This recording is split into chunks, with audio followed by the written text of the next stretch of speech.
बहुत पुरानी बात है। हिमालय की तलहटी में एक छोटा सा राज्य था धवलपुर। वहाँ की राजकुमारी का नाम था अन्विता। उसकी सुंदरता की चर्चा दूर दूर तक थी, लेकिन उससे भी ज्यादा लोग उसकी उदारता और शांत स्वभाव के कायल थे। फिर भी उसका मन अक्सर उदास रहता। महल की चारदीवारियों में कैद होकर वह जीवन को महसूस नहीं कर पाती थी। राज्य से थोड़ी दूर एक घना जंगल था, जिसके बीच से एक निर्मल नदी बहती थी। उस नदी के किनारे बसा था गांव चांदपुर, जहां रहता था एक साधारण लेकिन दिल का बेहद साफ लड़का नीलकंठ। वो गांव का माली था। फूलों से उसे अजीब सा लगाव था। वो हर पौधे से बात करता, उन्हें प्यार से सींचता और गांव की लड़कियों को हंसते हुए फूल दे देता। सब उसे पसंद करते थे, लेकिन वो खुद में ही मगन रहता। एक दिन राजकुमारी अन्विता महल से चुपचाप निकल गई। वह अकेले रहना चाहती थी, बिना रक्षक, बिना तामझाम। चलते चलते वह नदी किनारे पहुंची, जहां नीलकंठ फूलों की क्यारियों में काम कर रहा था। उसने जब अन्विता को देखा तो समझा कोई नई गांव वाली होगी। उसने एक गुलाब तोड़ा और मुस्कुराते हुए कहा, तुम्हारे बालों में ये फूल अच्छा लगेगा।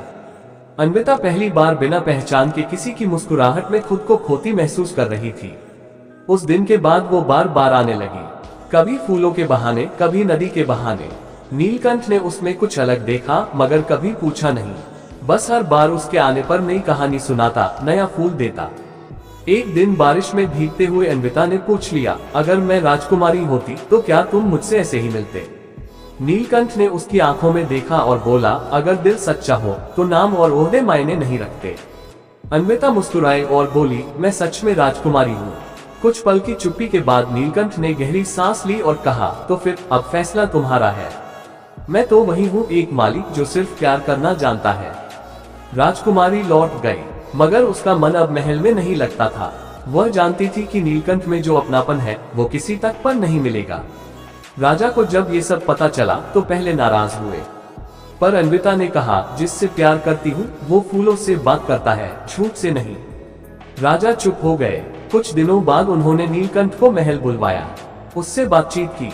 उसकी सादगी, ईमानदारी और आत्मसम्मान ने राजा को जीत लिया। और फिर रचाई गई एक अनोखी शादी। नदी के किनारे जहां पहली मुलाकात हुई थी वहीं मंडप बना, फूलों से सजा हुआ, बिना किसी शाही दिखावे के। गांव वालों की तालियों और खुशियों के बीच एक सच्चा रिश्ता जुड़ा, जहां न कोई राजकुमार था, न कोई ताज, सिर्फ दो दिल थे जो एक दूसरे में खुद